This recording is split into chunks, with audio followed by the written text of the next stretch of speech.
Pues reitero la bienvenida precisamente a este conversatorio, Perspectivas de las Relaciones México-Estados Unidos, en donde tendremos el gran honor que nos acompañen ponentes como son la doctora Arlene Ramírez Uresti, el maestro Kenneth Smith, el doctor Juan Velázquez y el doctor Joel Virgen, de los cuales a continuación procederé a leer sus semblanzas.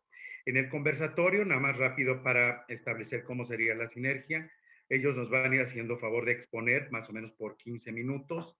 Entre ellos tendrán 5 minutos más o menos de plática y así nos vamos con uno de cada uno de ellos. Al final habrá un panel como de conclusiones y ya les podremos dar a ustedes el uso de la palabra, por lo cual sí les pediríamos que mantengan sus micrófonos cerrados y al final los que quieran participar precisamente abran su micrófono y hagan uso de la voz y poder expresar su pregunta. Bien, la doctora Arlene Ramírez Uresti es licenciada en Relaciones Internacionales por el TEC de Monterrey, Campus Estado de México, maestra en Diplomacia con especialidad en Terrorismo por la Universidad de Norwich, doctora en Relaciones Internacionales por la misma universidad, maestría en Administración Pública por el Colegio de Posgrados de la Ciudad de México, columnista de Forbes México desde enero de 2016 a 2010 y desde 2010, perdón, analista internacional para diferentes medios de comunicación nacionales e internacionales. De 99 a la fecha, profesora en diversos campus del TEC de Monterrey y Universidad Tec Milenio. De 2004 a enero de 2013 ocupó puestos de alta dirección en el Sistema Tecnológico de Monterrey. Ha sido profesora del Departamento de Relaciones Internacionales de la Universidad Iberoamericana y del área de extensión de la Universidad de Guadalajara. Certificada en Psicología Positiva, COVID Officer, Seguridad Sanitaria y en Gestión de Bienestar. Psicología Social en el entorno de organizacional. Cuenta con especialidad en recursos humanos y en experiencia en la implementación de la NOMS enfocadas al bienestar, la salud y en los centros de trabajo. Es fundadora de Blanketing Consultores. El maestro Kenneth Smith Ramos es especialista en comercio internacional, asesora a clientes sobre aspectos relacionados con la implementación de los diversos tratados de libre comercio, de los cuales México es parte. En particular, se enfoca en apoyar a clientes para identificar oportunidades de exportación, importación o inversión extranjera directa que ofrecen los tratados de libre comercio de nueva generación. Ken Smith Ramos cuenta con una larga trayectoria en el gobierno de México, con amplia experiencia en negociaciones comerciales internacionales. Ha sido parte integral del equipo de negociaciones de México desde distintas instituciones gubernamentales e inició su carrera como parte del equipo que negoció el Tratado de Libre Comercio de América del Norte, del CAN. Recientemente fungió como jefe de la negociación técnica de México para la modernización del Tratado de Libre Comercio de América del Norte. Smith Ramos recibió su licenciatura en Relaciones Internacionales y Economía por la Universidad de Georgetown y su maestría en Economía Internacional por la Universidad de Johns Hopkins School of Advanced International Studies. Por su parte, el doctor Joel Virgen Rojano es economista por el ITAM, con maestría en Econometría y Economía por University of York en Reino Unido, y doctor en Economía por la misma Universidad Inglesa. Su amplia trayectoria ha abarcado al sector financiero, áreas técnicas de organismos autónomos y la academia.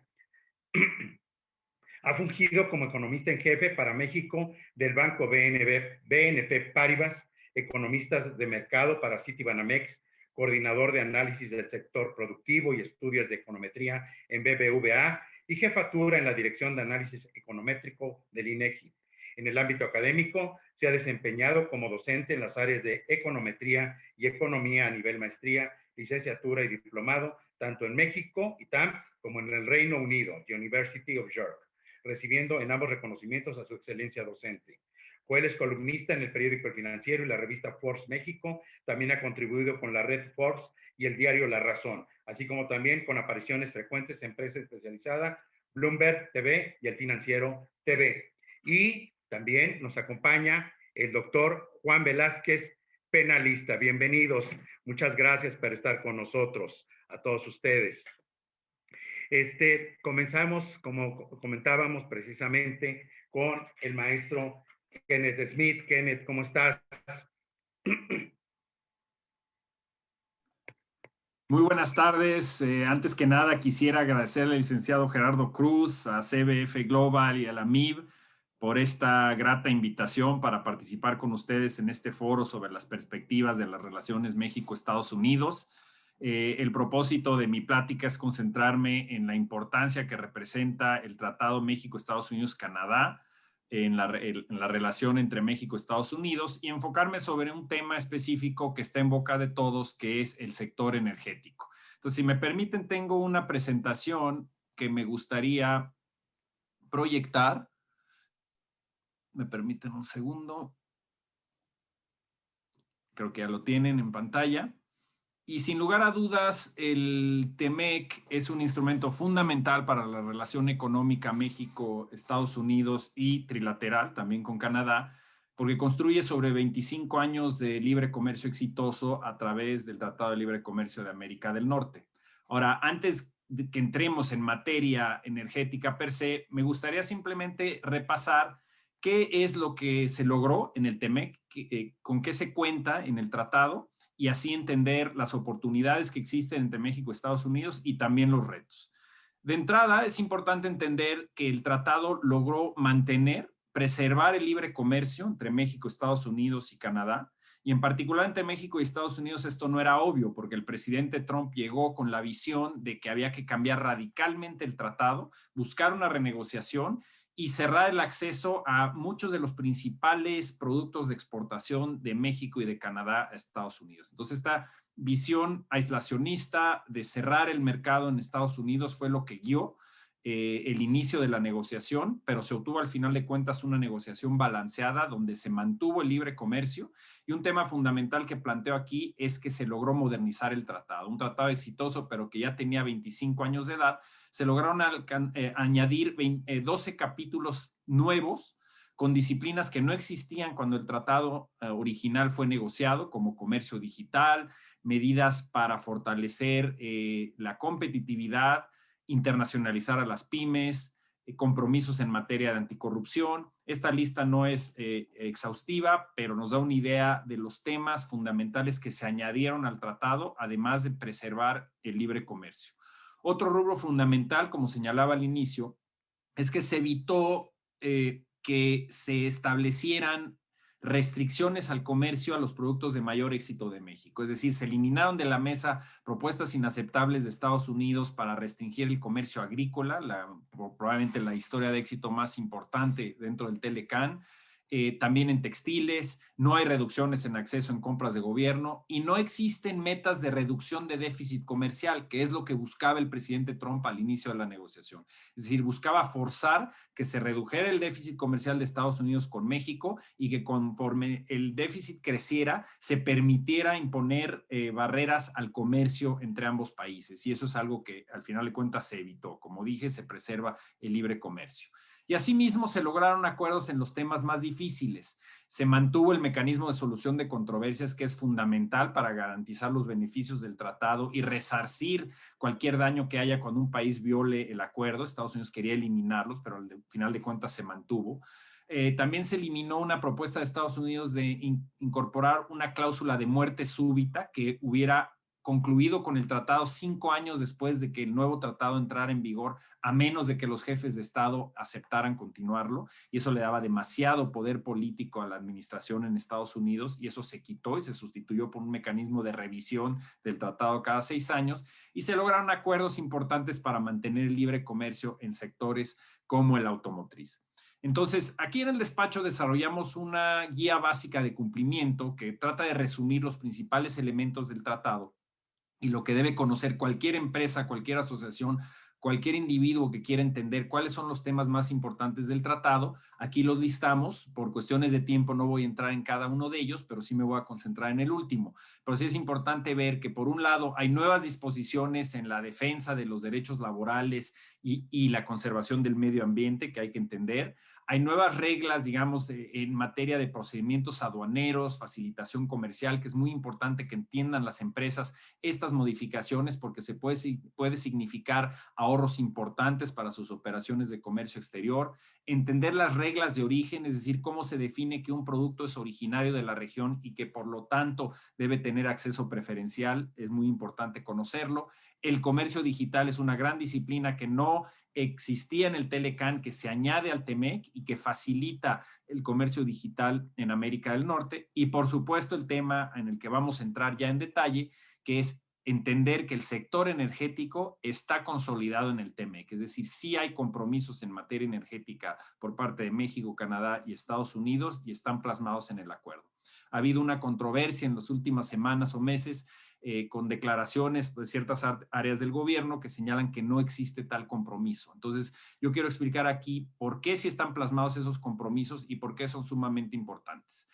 De entrada, se ha señalado en ciertas áreas del gobierno que el capítulo 8 del TEMEC en materia energética señala que México tiene el derecho de modificar su constitución y que existe el dominio directo y la propiedad inalienable de los hidrocarburos por parte del Estado mexicano. Todo esto es cierto, pero eso no quiere decir que el sector esté excluido del tratado, porque no podemos leer el capítulo 8 separado de dos principios básicos que guían todo el tratado. Uno es que toda reforma constitucional debe ser compatible con los compromisos internacionales de México, es decir, los países de manera soberana pueden cambiar la constitución o sus leyes en la medida que sean compatibles con los compromisos del tratado. Esto es muy importante.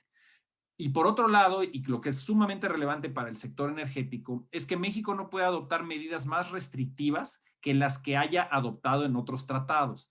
Es decir, el trato que se le haya dado a los socios del Acuerdo Transpacífico, que entró en vigor antes que el TEMEC, los países de Asia y los países de América que pertenecen al Acuerdo Transpacífico y también a nuestros socios de la Unión Europea, en el TEMEC no se puede dar un acceso inferior. Y entonces, ¿cómo está plasmado el sector energético en estos otros tratados? En el CPTPP, que es el TIPAT, es el Acuerdo Transpacífico. Como el sector energético, así como otros sectores, no están abiertos al 100%, son sectores que todavía tienen restricciones constitucionales y legales, se establece una serie, la posibilidad de que los países pidan reservas, es decir, exclusiones en ciertas áreas del tratado, de la aplicación del tratado en sectores que no están abiertos por completo. Esto se hace a través de los anexos de servicios e inversión y en el Acuerdo Transpacífico, ahí es donde se plasman cuáles son las restricciones en materia del sector energético. En el TEMEC se crea este puente que yo mencionaba donde se señala que puede haber excepciones, es decir, el sector energético se abre de conformidad con la reforma energética, pero todavía existen reservas.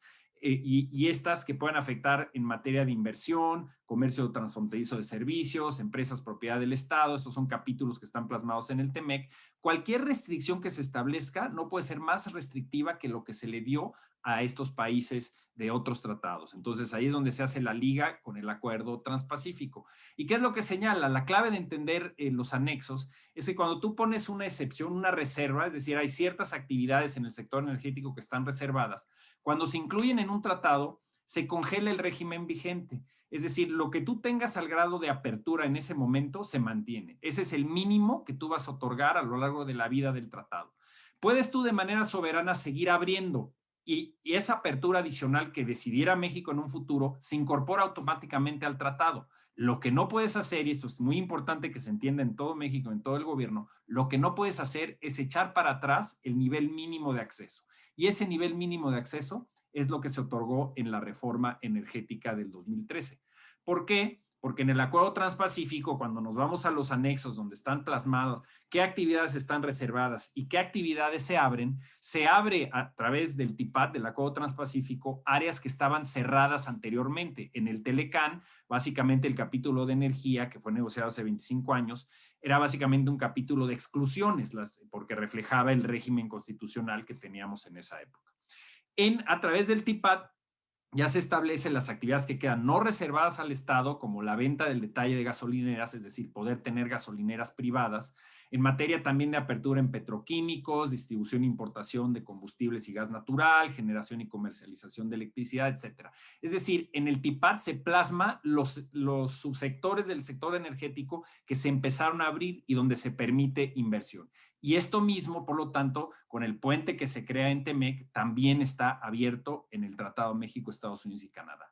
Además de esto que acabo de explicar, se introduce un nuevo capítulo de modernización que es de empresas propiedad del Estado, donde se aseguran condiciones de competencia equitativa entre los actores privados que estén operando en un mercado y las empresas comerciales del Estado, es decir, Pemex y CFE en el sector energético. Y quedan reglas establecidas claras sobre que no se puede discriminar por la vía regulatoria en contra de las empresas privadas y a favor de las empresas estatales. Es decir, tiene que haber un piso parejo con igualdad de trato, transparencia y condiciones de mercado.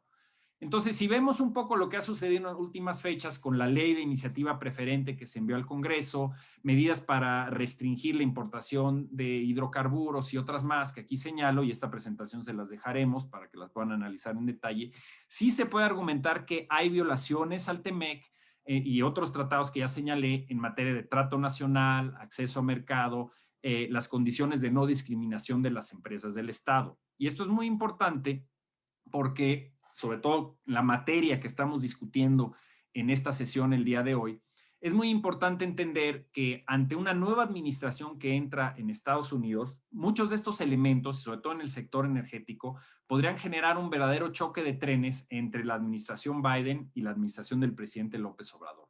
Lo que ven en pantalla son los principales retos en general que tiene la administración Biden al entrar ahora al poder, y son básicamente 4 rubros: el combate al COVID, buscar la recuperación económica, retomar el liderazgo internacional que se perdió con el presidente Trump y tratar de reducir la polarización interna en Estados Unidos. Y las áreas que pongo en rojo son las áreas en cada uno de estos rubros donde va a haber un papel importante dentro del TEMEC en la relación México-Estados Unidos. Obviamente la recuperación económica, en la medida que se implemente bien el tratado entre ambos países y por supuesto también Canadá, nos puede ayudar a recuperar el ritmo de recuperación económica.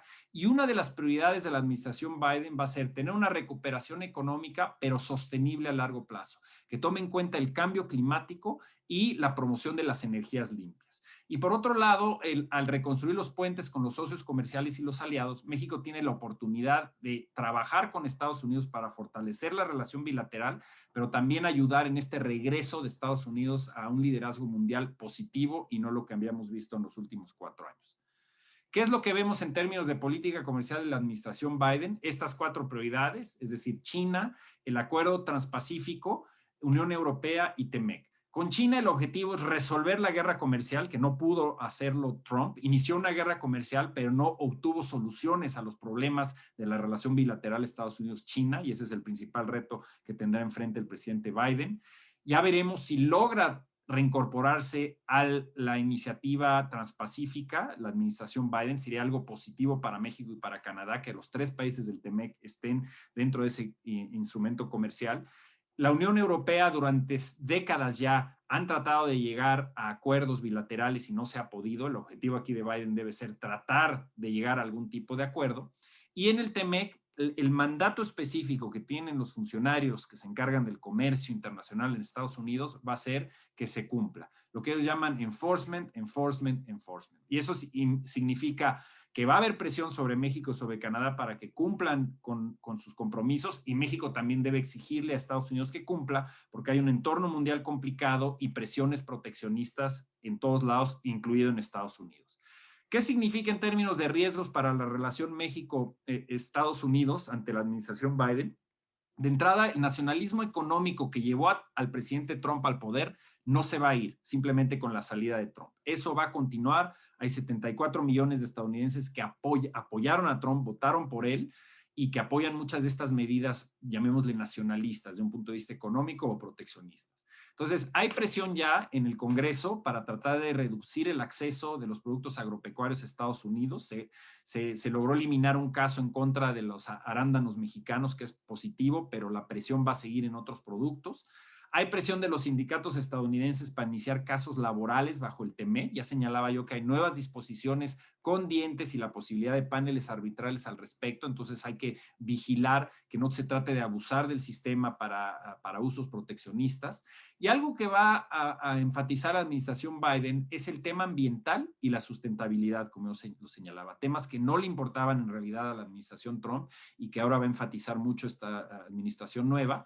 y eso nos lleva al sector energético y la promoción de energías limpias. Y eso puede chocar con varias de las políticas que en este momento se están impulsando en México. Se hablaba inclusive hoy en la mañana de que México quiere impulsar un uso adicional de combustóleo y carbón para la generación de electricidad, lo cual no solo establece a través de la ley de la iniciativa preferente un ambiente donde se contamina el medio ambiente, no se lograría cumplir con los objetivos de la Agenda del Acuerdo de París o la Agenda 2030 de sustentabilidad, y además, como ya lo señalé, puede tener violaciones en términos de las inversiones que se están haciendo en México en el sector de energías renovables. Entonces, depende de México poder aprovechar la oportunidad del TEMEC, y estos 4 rubros que pongo en la pantalla, 3 de ellos van a ser muy importantes en la relación México-Estados Unidos. El que México establezca políticas públicas a favor de la inversión y que se siga presentando a México como en los últimos 25 años como un país dispuesto a cumplir con sus compromisos internacionales, ser transparente en su regulación y atraer inversión.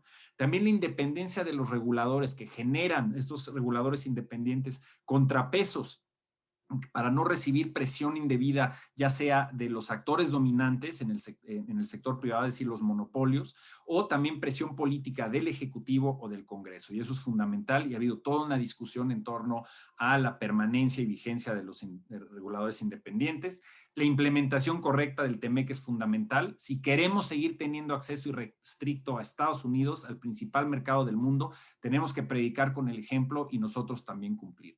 Y otro aspecto que es más bien doméstico es fortalecer la cooperación gobierno-sector productivo que se ha ido perdiendo a lo largo de lo que lleva la administración. Es decir, hubo diferencias importantes en la primavera con el cierre de las empresas y la diferencia de opinión del sector privado sobre lo que debería ser un paquete gubernamental de apoyo al empleo y a las pymes. Ahora tenemos que tratar de cerrar esa brecha y que haya una cooperación gobierno-sector productivo. Todo esto, al final de cuentas, para reducir el riesgo país.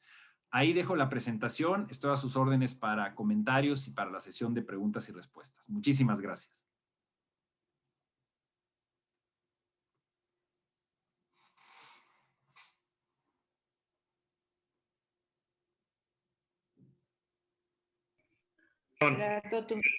Adelante, muchas gracias. Perdón, Arlene, Joel, doctor, ¿quieren agregar algo al comentario del maestro Kenneth?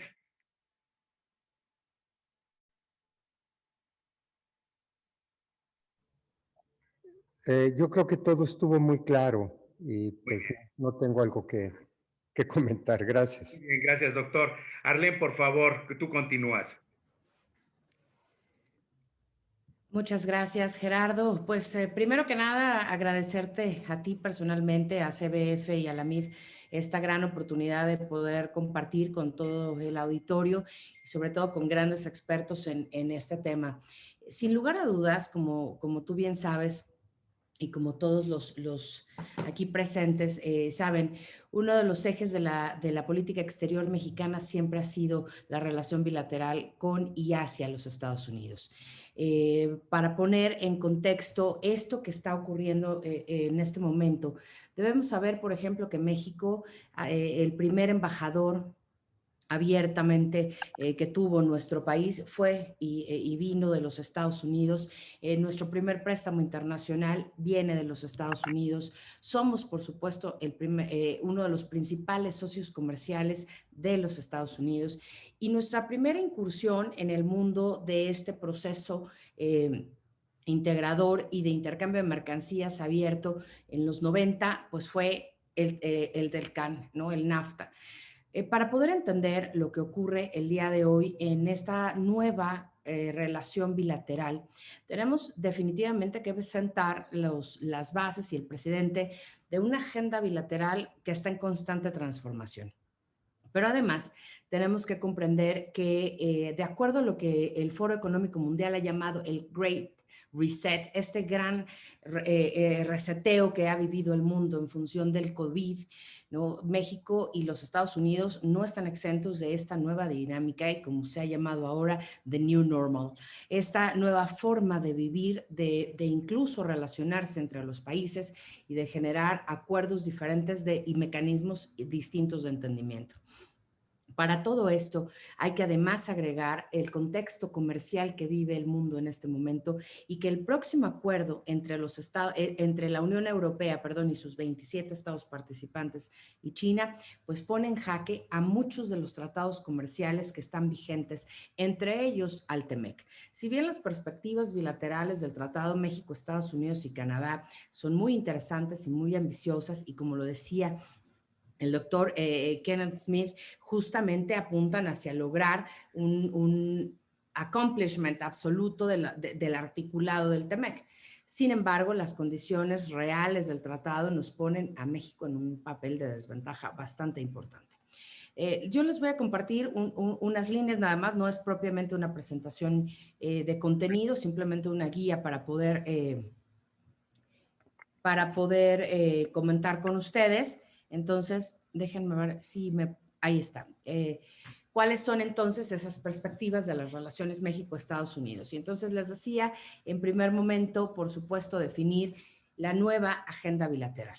Si bien es cierto, con el presidente Donald Trump se marcó un ritmo de relación bilateral, falta durante este periodo la cooperación bilateral, porque una cosa es la relación bilateral y otra cosa es la cooperación bilateral o la cooperación internacional.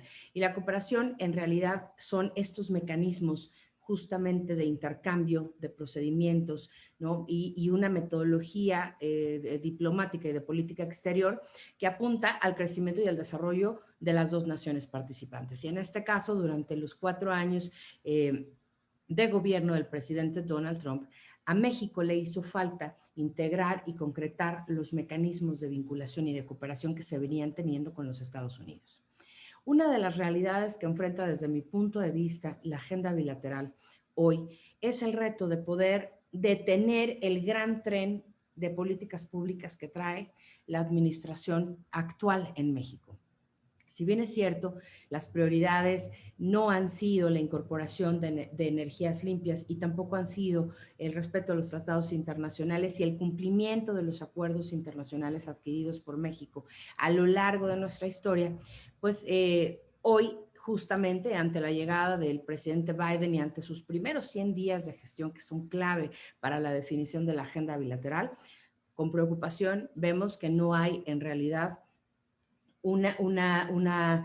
ya una agenda que se está entretejiendo. Hasta este momento no ha habido en realidad un mecanismo de cooperación o que busque la cooperación entre los dos países. Y con gran preocupación vemos que en realidad el único marco de operación que vemos está justamente en el TEMEC, en donde México, además de tener una desventaja operativa, hoy tiene en jaque a los empresarios y que uno de los tratados más ambiciosos en cuestión de participación de las micro, pequeñas y medianas empresas no tiene las condiciones para que estos empresarios puedan realmente subirse, ¿no?, a los mecanismos de vinculación económica y de intercambio de mercancías.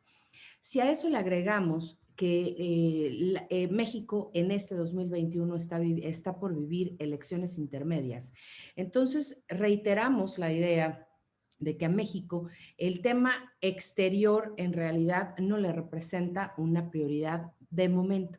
Y eso, por supuesto, que en el mediano y en el largo plazo traerá consecuencias demasiado concretas y no todas favorables, evidentemente, porque México está dejando de asistir, ¿no? Si bien no a los foros, sí a la operatividad de los tratados internacionales.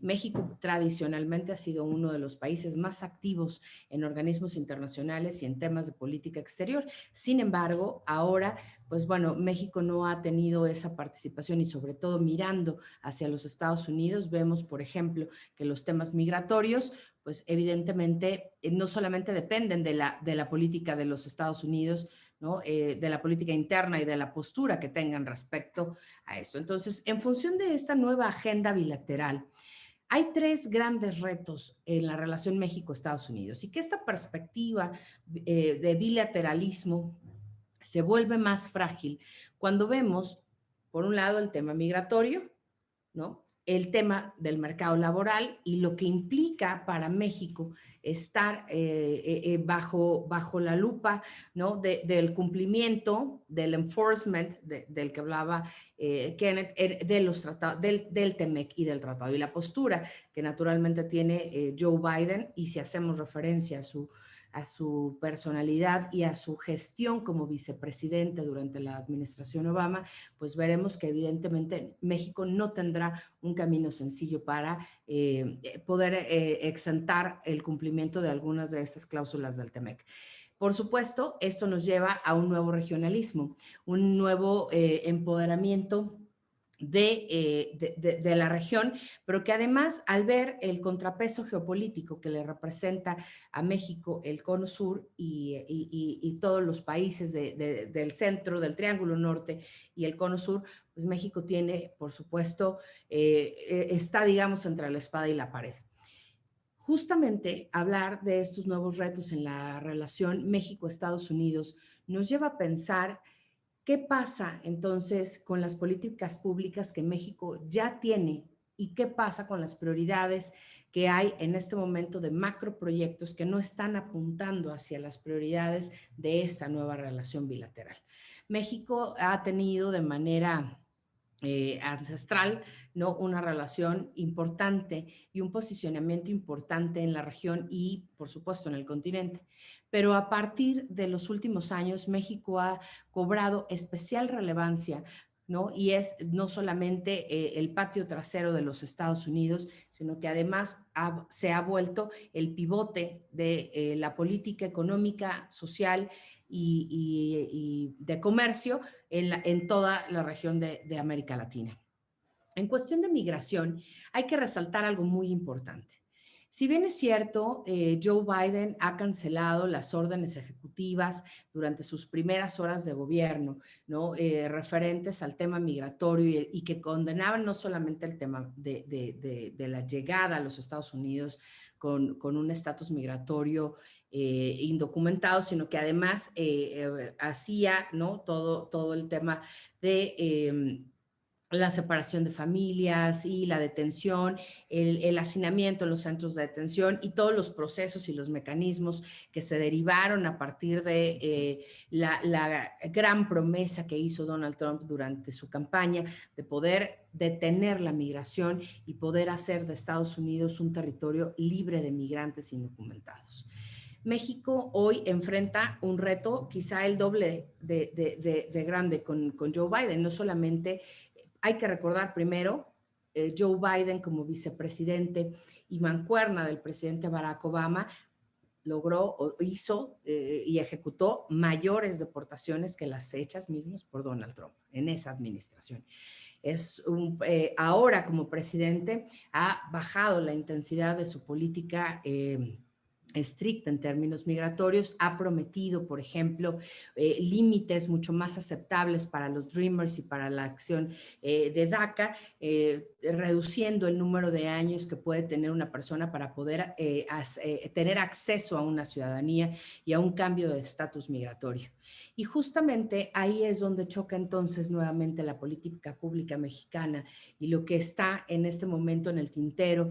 Todavía no hay una agenda migratoria clara, no se ha hablado todavía, porque ahora, como bien sabemos, las prioridades es la emergencia sanitaria y la estabilización económica, pero la realidad es que el tema migratorio todavía no está al 100% definido y para el presidente Joe Biden no solamente es un tema de poder aglutinar el tejido social a partir de una política migratoria mucho más amable, sino que además requiere una atención especial por parte de los países como México y los países del Triángulo Norte.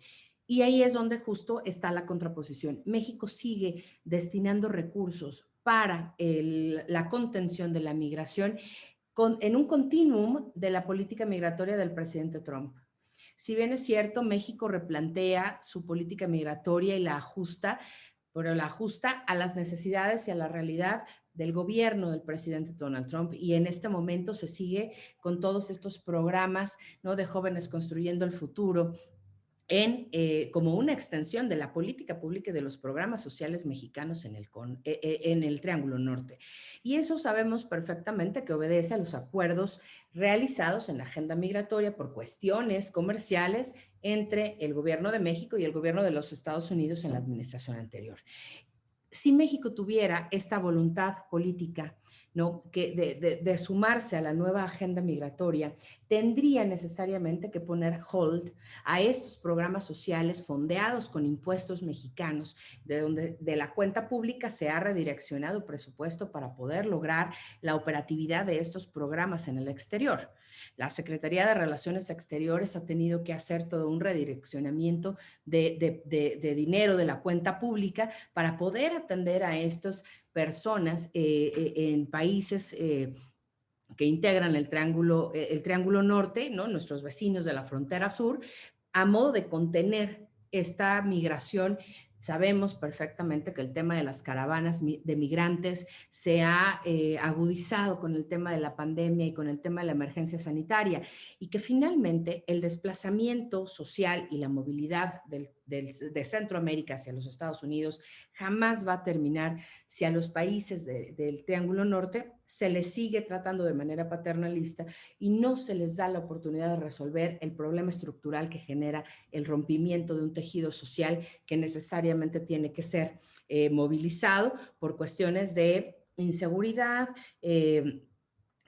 organizaciones delictivas, narcotráfico, tráfico de armas, ¿no?, trata de personas, etcétera. ¿Qué es lo que tiene que ocurrir en la relación bilateral México-Estados Unidos para sumar positivamente a la agenda migratoria? De entrada, tendría entonces que suspenderse o atenuarse esta acción de México para contener la migración, y tendríamos que esperar no solamente darle prioridad a la atención a los mexicanos en el exterior, darle atención, sobre todo reempoderar al Instituto de los Mexicanos en el Exterior, al IME, que por excelencia ha sido el órgano desconcentrado de la Secretaría de Relaciones Exteriores, que ayuda a todo el tema consular y a toda la operación para justamente atender a la población que está buscando la acción diferida, ¿no?, o que está buscando que se concrete el número de años que se va a tener para ver si entran o no en el tema de acción diferida. Y por otro lado, pues a todo el grupo de Dreamers, ¿no?, que han nacido en los Estados Unidos, que no han tenido todavía acceso, digamos, a los programas migratorios y a la definición de su estatus migratorio absoluto, ¿no? Entonces, creo que México en temas migratorios tiene que esperar también un enforcement importante y una política dura y estricta por parte del presidente Joe Biden, y que México no tendrá sencillo el reajustar la política pública. Si México no redirecciona y reconstruye, pues difícilmente podremos sumarnos, ¿no?, hacia el beneficio de nuestros connacionales en los Estados Unidos. Hay programas maravillosos de educación para adultos, como los programas de LINEA, por ejemplo, que se han disminuido importantemente y que eran justamente para atender a los mexicanos en situación de analfabetismo o de rezago educativo en temas de migración o de situación migratoria en los Estados Unidos. En temas de mercado laboral, como ustedes saben, y como ya se comentó, México tiene un reto inmenso en todo lo que significa, digamos, el Tratado México-Estados Unidos y Canadá. Y justamente en 2018, en una fase preparatoria de esto, México publica en el Diario Oficial el 23 de octubre de 2018 la norma 035, la norma que previene factores de riesgo psicosocial. Y podríamos pensar que, bueno, ¿qué tiene que ver la prevención de riesgos psicosociales con el TEMEC? Pues tiene que ver muchísimo. Y precisamente estos paneles de revisión laboral están orientados a garantizar que las condiciones laborales en las empresas mexicanas garanticen la prevención de factores de riesgos a la salud y la prevención de factores de riesgos psicosociales en los centros de trabajo. No solamente es el tema sindical, se le ha dado mucho énfasis al tema sindical, hablando del mercado laboral en el marco o en este gran paraguas que es el TEMEC, pero en realidad una de las cosas que a México le preocupan, y de ahí que entonces la actual secretaria del Trabajo haya aprobado, ¿no?, de manera expedita la reforma al artículo 311 que faculta y habilita el trabajo a distancia como un derecho laboral. Así, como el home office o el trabajo a distancia, o como le llama la Ley Federal del Trabajo en el artículo 311 ahora reformado, el trabajo a domicilio, ¿no? Se establece como una garantía de un derecho laboral y una garantía de acceso y de inclusión laboral, porque se homologa a la reglamentación laboral que hay en los Estados Unidos y en Canadá, que ofrece la posibilidad a todos los que requieran un trabajo, pues tener la posibilidad de definir si quieren trabajar en línea, presencial o de forma híbrida. Hoy justamente en la mañana Spotify justamente anunciaba que sus empleados tienen la posibilidad alrededor del mundo de decidir si van a trabajar el 100% de home office, de forma híbrida o eventualmente de manera presencial. Y eso justamente, pues bueno, se lleva al plano del mercado laboral, en donde no solamente los paneles de expertos estarán buscando un nuevo mecanismo de solución de controversias en el marco de lo que son los medios alternos para la solución de controversias y las técnicas de negociación laboral, sino que además estarán vigilando también el cumplimiento de condiciones óptimas en los estándares que marca la Organización para la Cooperación y Desarrollo Económico. Y hablando de estos nuevos regionalismos, pues evidentemente hablamos o vemos con preocupación cómo se mueven las fuerzas geopolíticas en América. Los Estados Unidos ciertamente con un dinamismo y un liderazgo muy debilitado. Si lo contrastamos con el liderazgo que tuvo los Estados Unidos durante la Guerra Fría y a donde a México le convenía hasta cierto punto ser un país satélite de este gran hegemón, hoy en día México se ha quedado fuera del área de influencia y del área de importancia de muchos países. México, al alinearse en estos últimos 2 años de manera absoluta a la política de los Estados Unidos, se ha perdido una oportunidad importante, no solamente de reactivar los mecanismos de cooperación y de comercio que se tienen con América Central y con Sudamérica, porque la realidad es que México siempre está pensando en el TEMEC y siempre está pensando en el norte, pero ¿qué hay de ALADI, qué hay de Mercosur, qué hay de CARICOM, qué hay de otros mecanismos que a México le representan, por supuesto, una gran posibilidad de inversión? ¿Qué hay, por ejemplo, de los tratados comerciales que México ha dejado en el tintero y totalmente olvidados? Mecanismos de cooperación económica, por ejemplo, con el reino hashemita de Jordania, con Arabia Saudita, ¿no? Con estos países árabes en los que México tiene además coincidencias económicas y comerciales importantes que se han dejado totalmente desatendidos para darle absoluta prioridad, ¿no?, al TEMEC. La guerra comercial con los Estados Unidos arrastra entonces de manera causal a México hacia una parálisis de exportación. Los mismos productores mexicanos hoy enfrentan un gran reto. No solamente es la falta de programas y estímulos gubernamentales para el mantenimiento de las empresas en México, y no es solamente la falta de vinculación de programas públicos en esa parte, sino hay que recordar también toda la pérdida de los organismos como ProMéxico, organismos de promoción no solamente al turismo, ¿no?, sino a la atracción de capital y a la inversión.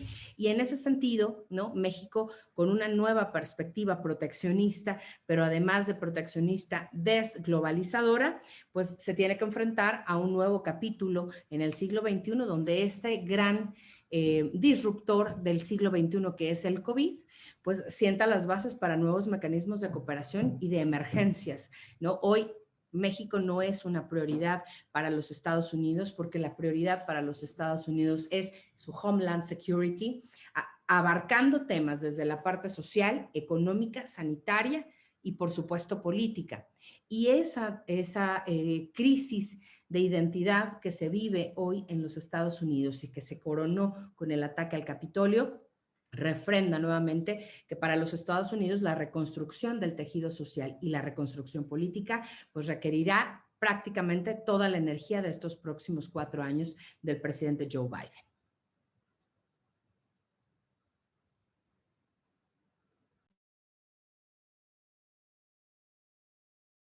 Arlene, muy amable. Por favor, Joel, adelante. Sí, claro que sí. Bueno, buenas tardes a todos. Muchas gracias por la invitación. Un gusto estar aquí con ustedes. Déjenme a mí abordar la parte económica y financiera y ser lo más directo y al grano posible. Hemos escuchado ya bastante de esto, pero déjenme tratar de ser lo más específico posible. Empiezo mencionando tres ideas muy generales. Una es, vaya, el contraste respecto a un trato y a una relación disruptiva entre México y Estados Unidos, sobre todo en lo que tuvo que ver con la negociación comercial, con las amenazas tarifarias, con las presiones migratorias, con las declaraciones por las redes sociales. Por más que se aseguraba que la relación bilateral estaba en los mejores términos históricos, pues bueno, lo hemos visto claramente que no fue el caso. Pero aquí lo que quiero subrayar es, la primera gran idea es, en contraste con lo disruptivo de algunas de las vías de comunicación y de relación económico-financieras entre México y Estados Unidos de los últimos 4 años, un regreso a un mecanismo de... Joel, perdón que te interrumpa, no, me indican que no se estaba escuchando muy bien tu micrófono. No sé si sea volumen. Ah, perfecto. A ver, un segundito. Si me hicieras favor, perdón. Sin problema.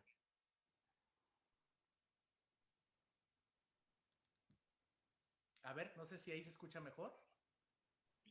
Se oye muy bajo. Se sigue escuchando. Perfecto, déjenme entonces ocupar el micrófono del aparato que estoy utilizando. ¿Ahí ya está mejor? Sí. ¿Sí escuchas Perfecto. mejor? ¿Sí lo escuchan bien? ¿Sí? Bien, adelante, Joel, por favor. Perfecto. Decía muy rápidamente que la primera gran idea es que en contraste con lo disruptivo de la relación, sobre todo en términos comerciales en general y algunas vías económicas en particular, pues bueno, el compararlo con un regreso a las vías de comunicación tradicionales, bilaterales, pues es bienvenido y aparentemente ahí podríamos ver una nueva realidad mucho más positiva. Sin embargo, también es justo comentar que no tiene por qué cambiar en lo subyacente demasiado la relación. Como vamos a ver a continuación, realmente la relación económica y financiera en muchos de sus rasgos trasciende, es casi independiente, digo casi y subrayo, de la administración política. Sobre todo los lazos que unen a la economía mexicana con la estadounidense en el largo y mediano plazo. Temas que tienen que ver con cómo están ya integradas las cadenas productivas en ambos lados de la frontera. Por ejemplo, las manufacturas no tienen ya una frontera. Cómo se encuentran de alguna forma integrados en términos de intercambio de flujos y de capital en los mercados financieros de México y de los Estados Unidos. Y desde luego la vía de la inversión, que sobre todo la inversión extranjera directa, que se maneja en decisiones multianuales. No es ninguna coincidencia que los grandes movimientos en la inversión extranjera directa, sobre todo en los rubros de inversión palpable, física, de Estados Unidos a México, tiene un movimiento muy estable a lo largo del tiempo, puesto que toma y se basa en directrices y en planes de inversión multianual. Creo que las principales, este es el tercer punto. Claro que hay diferencias, pero vienen mucho más marcadas, creo yo, para el corto plazo y algunos elementos del mediano plazo. Y déjenme ir entonces un poquito más a detalle en este punto. En primera instancia, hay temas que permanecen totalmente, bueno, casi en su totalidad inalterados. Los temas que tienen que ver con la misma inserción y la sincronización de los ciclos económicos de Estados Unidos y de México, cuyos cambios tienen mucho más que ver con cómo se están integrando, cómo se comunican las industrias manufactureras, las industrias agrícolas, las industrias de eléctricos y electrónicos, que es donde tiene México una mayor liga comercial con los Estados Unidos. Ese es un primer gran punto. También cómo se comunican los efectos de la política fiscal y monetaria que se decide de manera soberana en los Estados Unidos, pero que tiene una derrama no solo en México, sino en el resto del mundo. Y en este punto creo que es justo mencionar que en el tema de la política fiscal, Estados Unidos implementando apoyos históricos, descomunales, para tratar de no solo salir de la recesión, la más profunda en 100 años, sino atemperar y tratar de evitar la destrucción de unidades económicas y tratar de proteger a aquellos sectores y grupos de población más vulnerables. Desde luego que va a tener una derrama económica en México en la medida en que esto en algún punto se traduzca en un regreso o en una recuperación del consumo. No un regreso paulatino de una sola vez, de 1 o 2 meses, que la gente se sienta un poquito más confiada y que esos cheques del estímulo fiscal se animen a dejarlos de ahorrar y quizás salir a comprar algún bien duradero. Creo que para eso va a tomar un tiempo.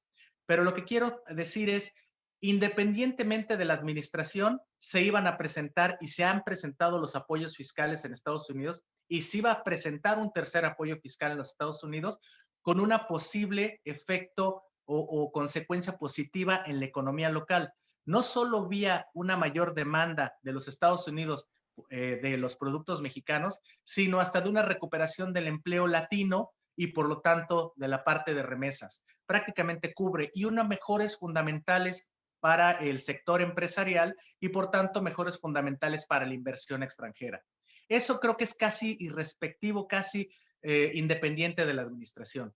Segundo punto, la política monetaria. Ya no son las tasas de interés en prácticamente cero, las compras masivas de activos, es el hecho de que el esfuerzo sigue ahí, se sigue reforzando, no hay señales de que la Reserva Federal de los Estados Unidos vaya a relajar, vaya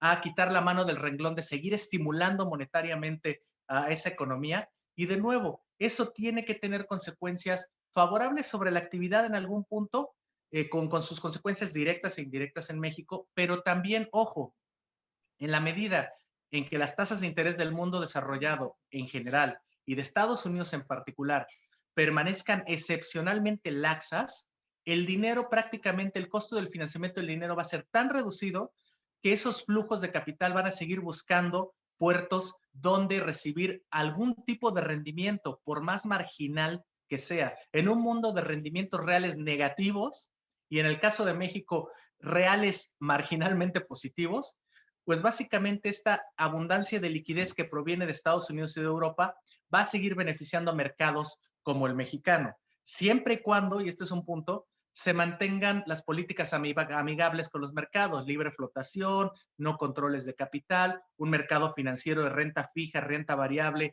relativamente sofisticados en relación a todos sus pares, calificación crediticia dentro del grado de inversión. Este punto creo que también era hasta cierto punto independiente de la administración y seguimos contando con él. ¿Pero qué se altera? Lo que se altera, por ejemplo, tiene que ver, ya escuchamos a Kenneth Smith referirse al Tratado de Libre Comercio. Creo que en la medida en que el nuevo tratado mantenga o haya impuesto quizás una mayor vigilancia a las condiciones laborales y de manera gradual a la mejoría en algunos salarios manufactureros, en esa medida, en la medida en que ejerza un monitoreo más cercano, algunas voces han dicho que esto restaría competitividad a México. Creo que la clave, y aquí Kenneth Smith tendrá una mejor opinión que yo, seguramente, simplemente estamos hablando de un tema gradual, la competitividad va más allá de eso, pero lo cierto es que sí, efectivamente, si se decide optar por un monitoreo más cercano del cumplimiento del tratado, podríamos tener algún tipo de riesgo. Sin embargo, yo le asigno un riesgo al mismo riesgo de siempre, que es que en un afán político, económico, se decida proteger desde los Estados Unidos a ciertos sectores y en esa medida reacciones proteccionistas con o sin justificación perjudiquen de alguna forma momentánea el comercio de algún bien o servicio por parte de México. Y como sabemos, se tenga o no se tenga razón, se enfrascan los productores mexicanos en algunas demandas legales que pueden tardar trimestres o años. Creo que eso es, digamos, de alguna forma business as usual y veo mucho más el riesgo de que ese tipo de reacciones continúen sin necesariamente tener una relación con la administración anterior, más que un perjuicio por ser más monitoreados por el tratado. Un segundo punto, los contrapesos. Se ha hablado mucho y Kenneth nos recordó el tema de los apartados de protección de inversión. Irónicamente, esto podría fungir como algún tema de contrapeso a algunas políticas o medidas que se están tomando al interior de México que de alguna forma se perciben que vulneran los intereses de inversión de Canadá y Estados Unidos en México, y esto podría también atemperar o ponerle un poquito de mayor balance al alcance de políticas disruptivas que vengan desde la política local en México. Dos puntos últimos. No significa necesariamente el fin del proteccionismo. Ya sabemos, la guerra comercial empezó con una queja del tamaño respecto al tamaño de los déficits de Estados Unidos con China y de Estados Unidos con México, con una evaluación totalmente superficial de lo que eso significa. Aterrizó en tarifas hacia China y en amenazas tarifarias hacia México. En este sentido, el riesgo que yo aquí, o el tema que creo que puede permanecer o que se puede alterar, es que estamos en un mundo, de hecho, más protegido, más proteccionista que hace 3 años, y eso de alguna forma introduce ruido, introduce, ¿cuál sería la palabra? Introduce obstáculos al flujo comercial y al arreglo comercial que se tenía hasta hace 3 años, entre México y el resto del mundo, y entre Estados Unidos y el resto del mundo. No voy a hablar, iba a hablar de política de seguridad, entiendo que es el tema a continuación, así que no voy a tocarlo por este momento. Cerraría simplemente con los riesgos. Riesgo de corto plazo, mediano plazo y corto plazo. De corto plazo, que la Reserva Federal de los Estados Unidos vea una mejoría en la economía tal que decida empezar a normalizar su política monetaria, que no es otra cosa más que suspender o empezar a ralentizar la compra de activos, que es justamente la puerta previa a que varios trimestres en adelante empiece a normalizar las tasas de interés, empezar a subirlas. Pero en la medida que se perciba esto, los mercados van a reaccionar percibiendo que los diferenciales de tasa de interés entre Estados Unidos y, por ejemplo, México, van a ser cada vez menos apetitosos. Y el riesgo aquí es que se presenten episodios disruptivos en el funcionamiento del mercado local, expresados en algunos episodios de volatilidad en el intercambio de capitales en los mercados financieros, saliendo de México hacia los Estados Unidos.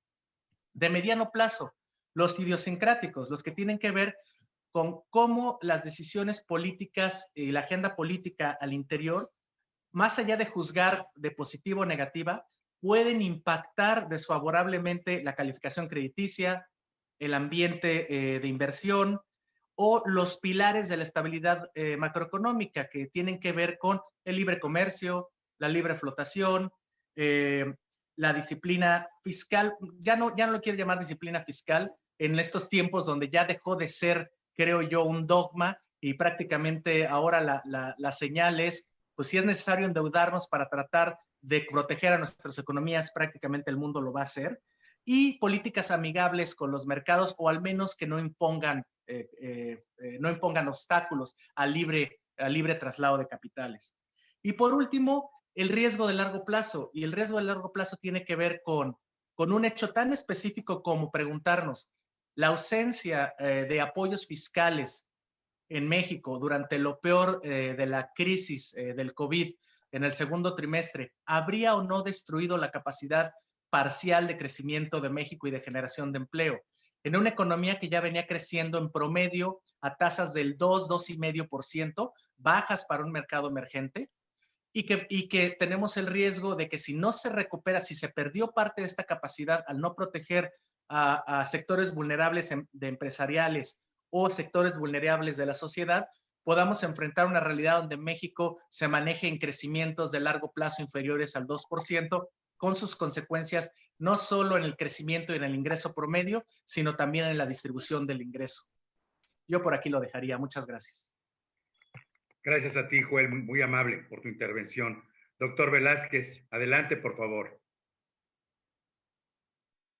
Sí, quiero primero agradecer la invitación, que se debe exclusivamente a la generosidad de nuestro amigo Gerardo Cruz. Muchas gracias, Gerardo.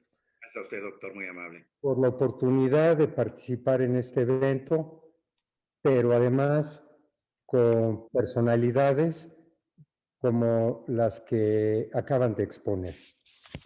Mi tema, como justamente se dijo, se refiere al de la seguridad nacional y de lo que me parece que puede suceder en esta relación bilateral de los Estados Unidos de América y México. Después de la Segunda Guerra Mundial, nació el concepto de la seguridad nacional. De la seguridad nacional, que son las acciones para mantener la integridad, la estabilidad y la permanencia del Estado, en este caso, del Estado mexicano. Una seguridad nacional que tiene los componentes de la defensa exterior y de la seguridad interior. La defensa exterior, que pues es, como lo dice el concepto, me parece muy obvia, y el de la seguridad interior, que se refiere a la permanencia, a la estabilidad de las instituciones del Estado. La Constitución Política de los Estados Unidos Mexicanos establece que es obligación del presidente de la República preservar la seguridad nacional. Y para ello, la Constitución Política de los Estados Unidos Mexicanos lo faculta a disponer de las Fuerzas Armadas. De las Fuerzas Armadas, que son el Ejército, la Fuerza Aérea y la Armada de México, la Marina Armada de México. Por otra parte, el Estado también tiene la obligación constitucional de dar seguridad pública, que es la protección del público, la protección de las personas a su libertad, a su integridad física, a su patrimonio, etc. La seguridad pública se logra manteniendo el orden y la paz mediante la prevención y el castigo de los delitos, con leyes, con policías, con fiscalías, con tribunales. De lo que he dicho, la seguridad nacional se encomienda a las Fuerzas Armadas, a los militares, y la seguridad pública a las autoridades civiles, particularmente a las autoridades policíacas. Cada uno de esos, los militares, los policías, tienen sus ámbitos de competencia que no se debieran transgredir. Los militares, el de la seguridad nacional, los policías, los civiles, el de la seguridad pública. Sin embargo, desde hace muchos años, las Fuerzas Armadas actúan en la seguridad pública enfrentando al crimen organizado por la falta de autoridades civiles policíacas. El 86% de las policías en México carecen de certificación y la delincuencia está infiltrada en el 75% del sistema policial. Los homicidios, las violaciones, los robos con violencia, las extorsiones, los delitos contra la salud, etcétera, han aumentado exponencialmente. Y en el año pasado se cometieron más de 30 millones de delitos, y esto también desde hace mucho tiempo se ha pretendido remediar aumentando las penas privativas de la libertad personal, las penas de prisión. En muchos estados de la República Mexicana, esas penas son de más de 100 años, y en otros estados de la República Mexicana hay cadena perpetua. No obstante, esas penas, digamos, descomunales, no se imponen. Y precisamente porque no se imponen, en México hay una impunidad del 97%. Solamente 3 de cada 100 delitos se castigan. Para peor, el problema en México del narcotráfico es mayúsculo. Los cárteles gastan millones de pesos en tecnología y en corrupción, y son de los más peligrosos del mundo porque toman rasgos terroristas y amenazan la estabilidad del Estado, del sistema político, de las instituciones mexicanas, con una narcoinsurgencia. El crimen organizado ahora afecta la seguridad interior, que como ya dije, es un componente de la seguridad nacional, al hacer peligrar la estabilidad de las instituciones del Estado mexicano. Por este motivo, un anterior presidente mexicano, cumpliendo su obligación constitucional, ordenó a las Fuerzas Armadas que enfrentaran a los cárteles del crimen organizado. Y las Fuerzas Armadas, por decirlo coloquialmente, salieron de sus cuarteles para enfrentar a ese crimen organizado, deteniendo a miles de delincuentes, asegurando miles de toneladas de droga, armas, vehículos, inmuebles, millones de pesos y de dólares, destruyendo miles de hectáreas de Nervantes, etcétera, etcétera, etcétera. Tan ha resultado imprescindible la presencia militar que el secretario de Seguridad Pública de México afirmó: como el crimen organizado tiene poder de fuego y control territorial, sería desastroso retirar a las Fuerzas Armadas de la seguridad pública. Las Fuerzas Armadas, que muchas veces actúan con la asistencia de autoridades extranjeras en el tema del narcotráfico, particularmente norteamericanas, de la DEA. Y a través de esa cooperación han enfrentado a los cárteles de la droga para contener la producción y la exportación de las drogas a los Estados Unidos de América. Lo anterior, porque el tráfico de los estupefacientes es un asunto de la máxima importancia para ese país por los miles de muertos que la violencia y el consumo de las drogas causan anualmente. Miles de muertos. El tema, y en tanto esta bilateralidad, es que el año pasado la DEA detuvo y acusó al exsecretario de la Defensa Nacional de México de colusión con el crimen organizado. Las supuestas pruebas en su contra resultaron tan inverosímiles que el Departamento de Justicia americano acabó desistiéndose de los cargos, liberando al general, al exsecretario general de la Defensa Nacional y entregándolo, devolviéndolo a México. Aquí en México, la Fiscalía General de la República llevó a cabo una investigación exhaustiva y concluyó lo que dije hace un poco, que los cargos eran tan inverosímiles que ameritaban el no ejercicio, el archivo de esa averiguación. Y esa investigación, esa carpeta, ese expediente se acabó yendo a la basura. Sin embargo, ese hecho tan lamentable causó la indignación mayor en el gobierno mexicano y en las Fuerzas Armadas y el repudio absoluto a la DEA, porque la carrera militar de ese secretario, con más de 55 años en esa profesión de la milicia, tenía el mayor prestigio, sin mancha alguna. Por esto que sucedió, México, el 18 de diciembre del 2020, modificó su Ley de Seguridad Nacional y por esa modificación ahora se regula la actuación de los agentes extranjeros, incluyendo particularmente a los de la DEA.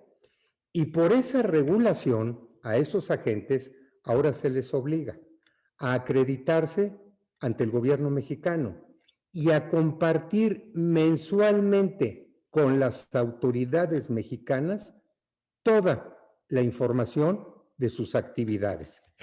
Y por esa modificación a la Ley de Seguridad Nacional, por esa regulación para los agentes extranjeros, particularmente respecto de los norteamericanos, se les prohíbe ejercer actos reservados a las autoridades nacionales o actos violatorios de la Constitución Política de los Estados Unidos mexicanos.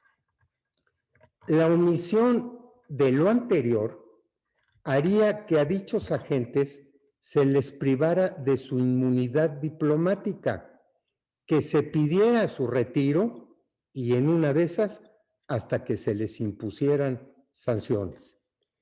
Y entonces, para terminar, y en estos 15 minutos que ya se me están agotando, yo quisiera preguntarme lo siguiente.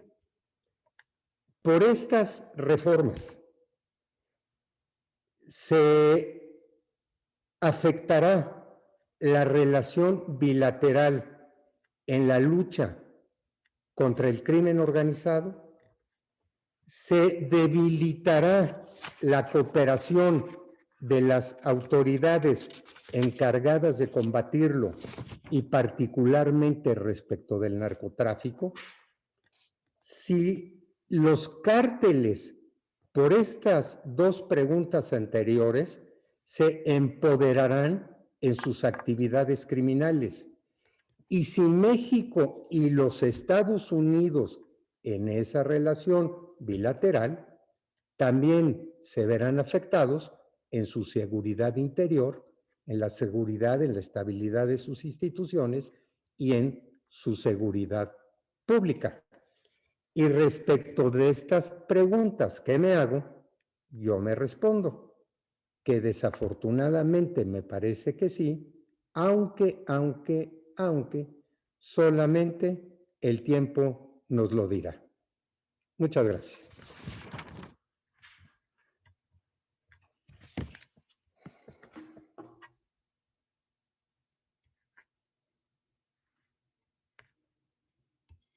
Gracias a todos ustedes, gracias a los ponentes y daremos ahorita pie a que los asistentes puedan abrir su micrófono y realizar las preguntas a los mismos. Por favor, adelante.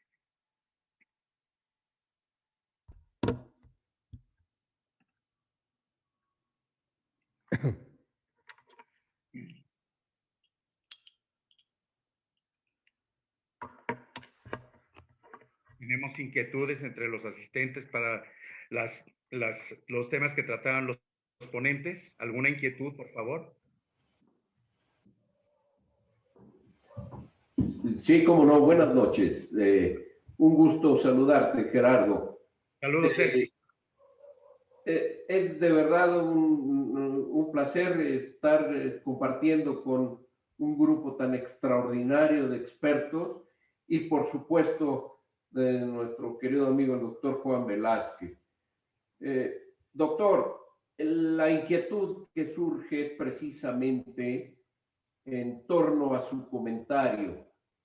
¿Realmente estaremos nosotros en el filo de la navaja cuando se desarrollaron actividades que atentan contra la soberanía nacional al haber detenido al exsecretario de la Defensa sin tener elementos?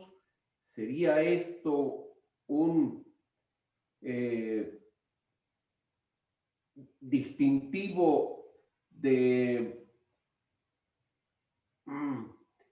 falta de cuidado para atender las relaciones entre el país del norte y nuestro país? Bueno, primero, gracias por el concepto. A ver, por las expresiones a mí, muchas gracias. A ver. El tema a mí me parece que fue el de avasallar a las Fuerzas Armadas del país, particularmente a la Secretaría de la Defensa Nacional. Tengo un libro escrito por un militar norteamericano muy importante que estuvo agregado en la embajada norteamericana y luego al regresar a los Estados Unidos y al Pentágono decidió escribir un libro sobre la relación bilateral de los ejércitos norteamericano, mexicano. Y para eso, ese militar muy conocido en México pretendió obtener información de parte de la Sedena, entrevistar a funcionarios de la misma Sedena, etcétera. Y para que en su libro asentara, por decirlo de alguna manera, la Sedena ni siquiera respondió mis llamadas. Las puertas de la Sedena estuvieron siempre cerradas. Yo me pregunto si no, a lo mejor, con una acusación que conocí y que fue verdaderamente descabellada, no se pretendió, insisto, abrir esas puertas de la Sedena, porque yo me pregunto, ¿qué secretario de la Sedena las mantendría cerradas a esa intervención de las autoridades norteamericanas, exponiéndose a que el día de mañana y cuando ya no fuera secretario y estuviera en un viaje de diversión en Disneylandia, lo detuvieran acusado de cargos absolutamente absurdos? Se dijo que había pruebas en contra de Cienfuegos, que se comunicaba con los narcotráficos. En realidad, las pruebas eran comunicaciones de BlackBerrys entre un tío narcotraficante importante, al que luego la Marina, importante local de Nayarit, no tan importante, y su sobrino, el sobrino que a través de las comunicaciones le decía, ya tengo el contacto con el secretario Cienfuegos, necesita dinero, mándame dinero para que yo le dé.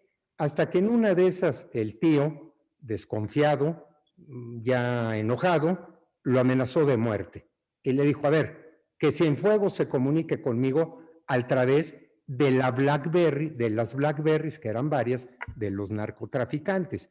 Y para que entonces aparecieran comunicaciones disque de Cienfuegos, hasta con las más aberrantes faltas de ortografía. Y además con una conversación tan absurda como, por ejemplo, oiga, señor fulano, por favor, mándeme dinero para comprarle unos boletos de avión a mi hijo cuando no tiene hijos. Voy a salir y voy con B de burro. No. Bueno, tan absurdas esas acusaciones que la única explicación que tuvieron fue justamente las que estoy dando a mi juicio.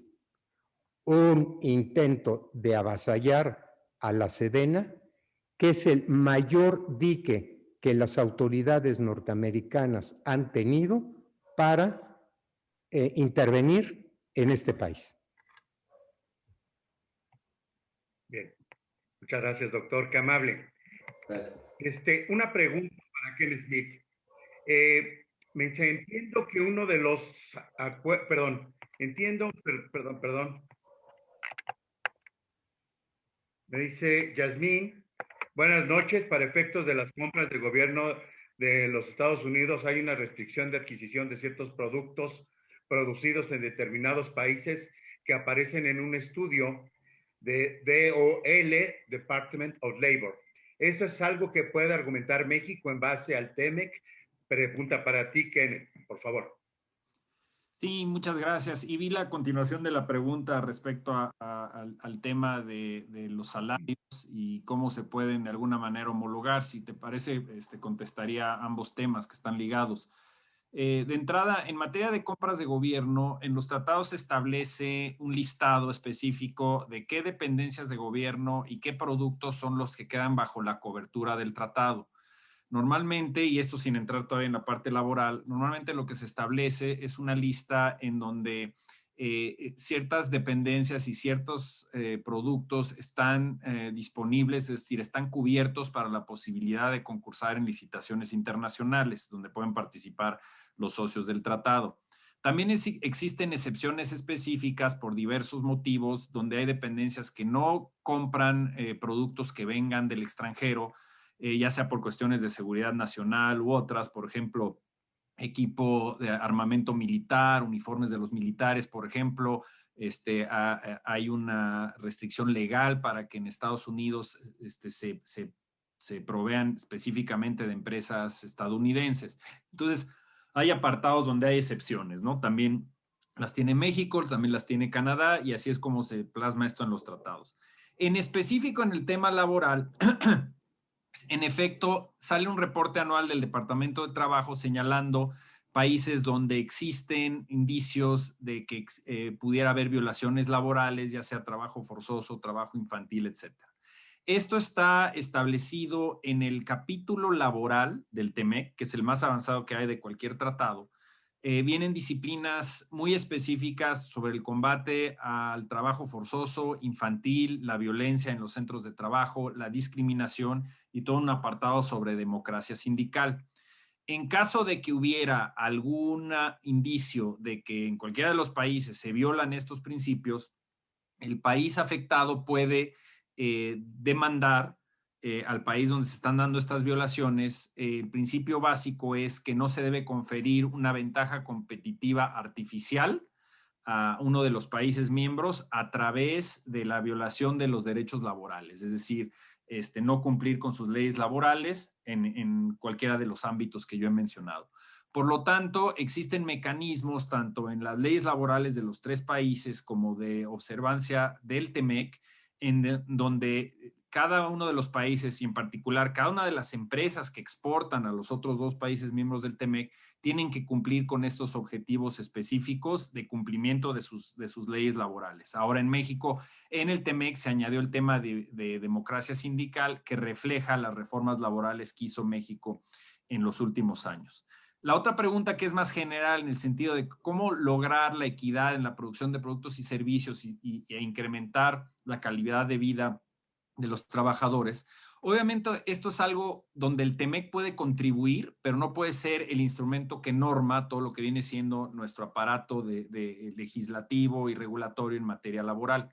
Los tratados de libre comercio en específico pueden ayudar en dos frentes. Por un lado está el que ya mencioné, tener mecanismos, un capítulo laboral robusto que defienda los derechos de los trabajadores, que facilite el acceso a mecanismos de negociación colectiva y la observancia de la ley doméstica. Y en ese sentido, apoyar en esos temas de democracia sindical. La lógica es que permita una negociación más equitativa y más favorable a los trabajadores en sus negociaciones colectivas de trabajo. Y por otro lado, el objetivo principal del tratado, que es generar oportunidades de comercio y de inversión que generen más empleo y mejor remunerado, es por ahí donde ayudan a los trabajadores los tratados. Un ejemplo básico de esto es que los empleos en el sector exportador en México, es decir, las empresas que exportan, principalmente a través del TEMEC y también el resto de la red de nuestros tratados, esos salarios en los empleos exportadores en México pagan en promedio más o menos 40% más que los salarios en el resto de la economía que no exporta. Por lo tanto, en la medida que sigamos generando oportunidades hacia el sector externo, atraigamos inversión y generemos empleo en estos sectores exportadores, vamos a estar ayudando, apoyando al incremento de ingreso de los trabajadores. Entonces, por un lado es el respeto a las leyes laborales y lo que está plasmado en el capítulo laboral, y por otro, los aspectos de atracción de inversión y facilitación de comercio que pueden ayudar a los trabajadores. Obviamente el tratado es parte de ese engranaje que puede ayudar a los trabajadores, pero la gran mayoría, digamos, de los instrumentos jurídicos que se encuentran para ayudar al trabajador son a nivel doméstico. Bien, gracias, Kenneth. Hay otra que es también, me imagino, dirigida para ti por el tema energético. Dice, hablando de la reforma energética y recursos naturales, ¿cómo se encuentra el estatus del,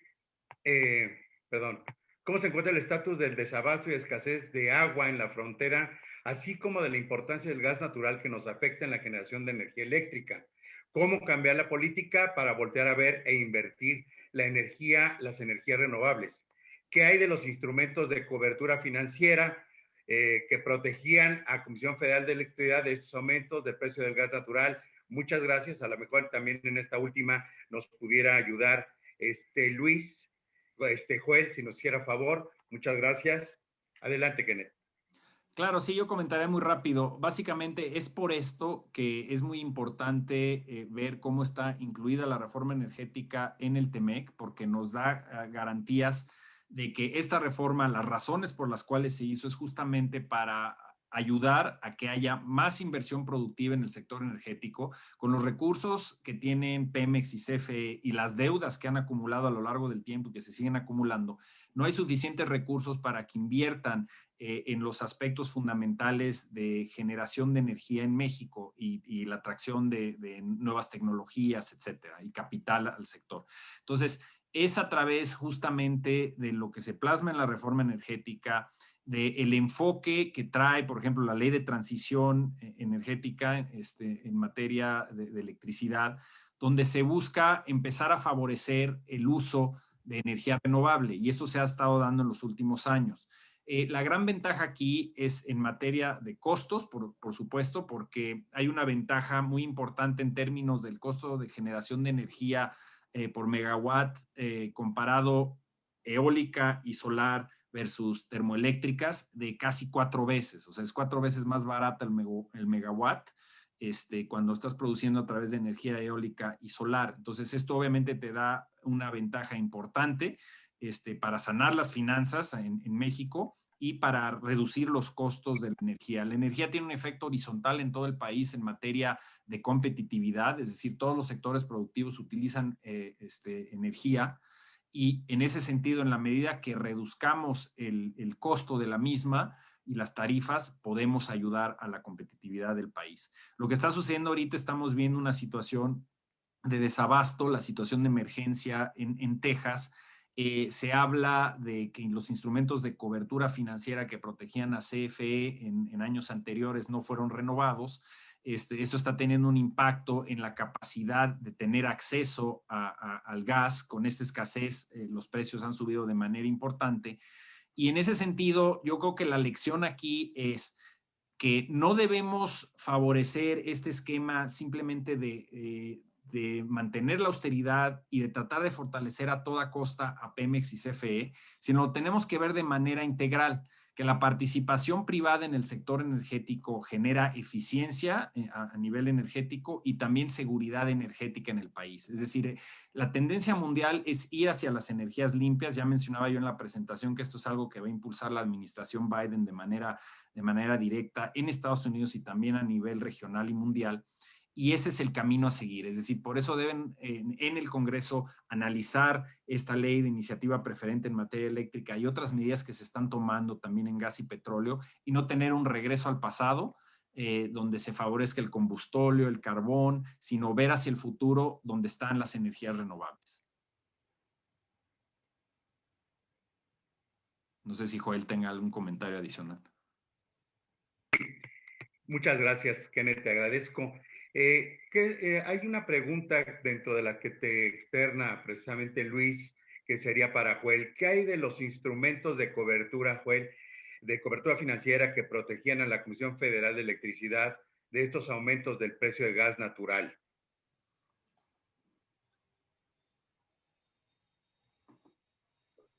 Bueno, hasta donde sé, si no me puede corregir Ken, se optó por no contratarlos para el ejercicio de este año, hasta donde sé.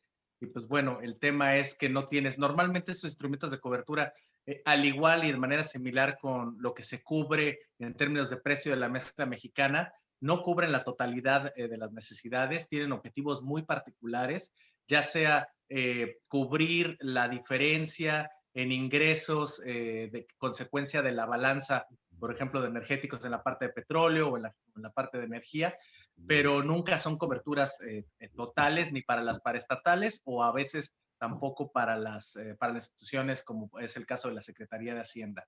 Hasta donde sé, ese es el punto. Y obviamente el tema de las coberturas, como sabemos, la cobertura es como un seguro, ojalá que no lo utilicemos, cuesta, pero cuando lo necesitamos, bien agradecidos estamos. Se han ocupado, ya en el caso de la petrolera, que tenemos más experiencia, o al menos suena mucho más de la cobertura petrolera, pues ha sido la diferencia en los periodos donde el precio del petróleo ha sido significativamente bajo. Pero bueno, ese es el tema respecto a las eléctricas. Muy amable, Joel. Una última, nada más quisiera yo dirigírsela a esta por parte de Katia Alegría para Arlén. Buenas noches. ¿La desaparición del outsourcing favorece a los trabajadores de cara al TEMEC? Bueno, depende de las condiciones que haya, no solamente ahora en las nuevas especificaciones que se dan del outsourcing. Hay que recordar que no es la desaparición absoluta de un servicio de contratación externa, sino que ahora se favorece en lo general a la especialización de la contratación. Recordemos que la Ley Federal del Trabajo contempla la posibilidad de contratar a personal, ¿no?, por fuera o a través de un servicio tercerizado de nómina o de recursos humanos, pero justamente lo que se pretende es no solamente ampliar la gama de derechos laborales y fortalecer, sobre todo en aquellas empresas que tienen alguna actividad directa de intercambio de capital proveniente de países que integran el tratado. El outsourcing seguirá no solamente funcionando para temas de especialización y sobre todo bajo los términos que aplica la Ley Federal del Trabajo, porque además aquí hay algo muy importante, hay que recordar la pirámide organizacional o jerárquica de la ley en México, en la cual la ley superior siempre será la Constitución, los tratados y luego las leyes no federales. Y en ese sentido, evidentemente, al haber un respaldo desde el Tratado de Libre Comercio para la especialización y el enfoque en la especialización de externos en las empresas que trabajan con el tratado, pues se alinea y se tendrá que alinear en lo subsecuente las especificaciones que ahora entrarán en vigor con el tema del outsourcing. Bien, muy amable, Arlén. Pues muchas gracias. Antes que nada, quiero agradecer la extraordinaria participación en este conversatorio de la doctora Arlén Ramírez Uresti, del maestro Kenneth Smith, del doctor Juan Velázquez, del doctor Joel Virgen. Muchas gracias por esas valiosas aportaciones que nos han hecho. También quiero agradecer, porque si no, no hubiera sido posible, a Fernando Mayer de Leu, que nos hizo favor de apoyar también para que fuera posible este evento. Fernando, muchas gracias si me estás escuchando. También a los asistentes a este conversatorio, muchas gracias por estar con nosotros. Les agradecemos mucho su asistencia, su tiempo y también agradecer a Soluciones Educativas en Red por el apoyo en la transmisión de este conversatorio.